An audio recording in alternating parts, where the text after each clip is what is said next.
Welcome to டிலக்ஸி vlogs. இன்றைக்கி நம்ம என்ன பார்க்க போகிறோம்னா, இன்றைக்கி வந்து சண்டே. ஸோ வந்து மிளகாய் கறி வறுவல் வந்து எப்படி செய்கிறதுன்னு பார்க்கலாம். இது வந்து நிறையா மெத்தடில் செய்வாங்க. நான் எப்படி செஞ்சுருக்கேன் அப்படிங்கிறத வந்து காட்டுறேன். பார்த்திங்கன்னா ஒரு 3/4 கிலோ சிக்கன் இருக்கும்.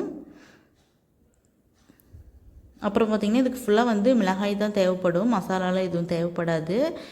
அதாவது மிளகாய் வந்து குட்டி குட்டியாக வந்து விதை இல்லாமல் எடுத்து வச்சுருக்கேன். அப்புறம் சின்ன வெங்காயம், அப்புறம் வந்து பூண்டு வந்து தட்டி வச்சுருக்கேன். நீங்கள் வந்து மிளகாய் நீட்டமாகவும் போட்டுக்கலாம், இல்லைன்னா வந்து இந்த மாதிரி குட்டி குட்டியாகவும் கட் பண்ணி வச்சுக்கலாம். நான் விதை இல்லாமல் இருக்கணும். எண்ணெய் பார்த்திங்கன்னா கொஞ்சம் தாராளமாக நிறையாவே எண்ணெய் ஊற்றிக்கலாம். அப்புறம் வந்து மிளகாய் போட்டு நல்லா வந்து மிளகாய் வந்து பொரியணும், அதாவது செவந்து வரணும். அதுக்கப்புறம் வந்து நீங்கள் சின்ன வெங்காயம் போட்டுக்கலாம். சின்ன வெங்காயம் பார்த்திங்கன்னா நல்லா குட்டி குட்டியாக கட் பண்ணி போடுங்க, அப்போ தான் சீக்கிரம் கரையும். எண்ணெய் வந்து கொஞ்சம் அதிகமாகவே சேர்த்திக்கோங்க, அப்போ தான் நல்லாயிருக்கும். மிளகா வந்து விதை இல்லாமல் இருக்கணும். நீளமாகவும் கட் பண்ணிக்கலாம், இது மாதிரி குட்டியாகவும் போட்டுக்கலாம். அப்புறம் வெங்காயம் நல்லா வதங்கினதுக்கப்புறம் இஞ்சி பூண்டு பேஸ்ட்டு போட்டுக்கோங்க. நான் வந்து இன்றைக்கி வெறும் பூண்டை மட்டும் தட்டி தான் சேர்த்துருக்கேன். அப்புறம் பார்த்திங்கன்னா மிக்ஸ் பண்ணிக்கிட்டே இருக்கணும், இல்லைன்னா பூண்டு வந்து அடிப்பிடிக்கும்.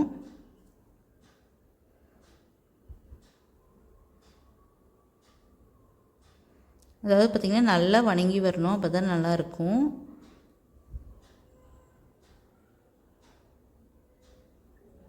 இப்போ பார்த்திங்கன்னா நல்லா வணங்கிடுச்சு, இந்த அளவுக்கு வணங்கணும். ஃபஸ்ட்டு மிளகா எண்ணெயில் போட்டிங்க அப்படின்னா தான் அந்த கலர் கொடுக்கும், அந்த ரெட்டிஷ் கலர் கொடுக்கும். அப்புறம் பார்த்திங்கன்னா சிக்கன் போட்டுக்கலாம். வெங்காயம்லாம் வணங்கிடுச்சு. சிக்கன் பார்த்திங்கன்னா ஒரு 3/4 கிலோ இருக்கும்.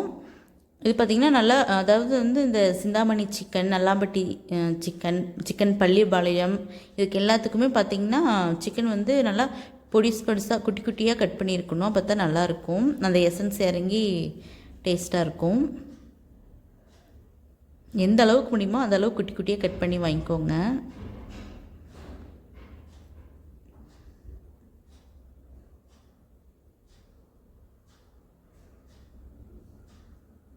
அப்புறம் பார்த்திங்கன்னா கொஞ்சம் மஞ்சத்தூள் சேர்த்துக்கோங்க. அப்புறம் உப்பு, இந்த ரெண்டையும் போட்டு ஒரு மிக்ஸ் பண்ணிவிட்டு, இப்போ தேவையான அளவு கொஞ்சம் உப்பு போட்டுக்கலாம். அப்புறம் டேஸ்ட் பார்த்துட்டு போட்டுக்கலாம். ரெண்டையும் நல்லா மிக்ஸ் பண்ணிவிட்டு இதுலேருந்தே வந்து தண்ணி வரும், அதில் கொஞ்ச நேரம் வேகட்டும். அதுக்கப்புறம் நம்ம வந்து தண்ணி ஊற்றி மூடி வச்சுக்கலாம். இந்த மாதிரி வந்து வெறும் மிளகாய் மட்டும் போட்டு வந்து செய்கிறது யாருக்கு பிடிக்கும்னு சொல்லுங்கள். இதுக்கு வந்து எந்த மசாலாவும் தேவைப்படாது. இப்போ பார்த்திங்கன்னா நல்லா சிக்கன் கொஞ்சம் மூழ்கிற அளவுக்கு தண்ணி ஊற்றிட்டேன், ஏன்னா கொஞ்சம் நல்லா கிரேவியாக வேணும் அப்படின்னு. இப்போ பார்த்திங்கன்னா நல்லா சிக்கன் வந்து வெந்துருச்சு. மல்லித்தலையும் தூவிட்டேன்.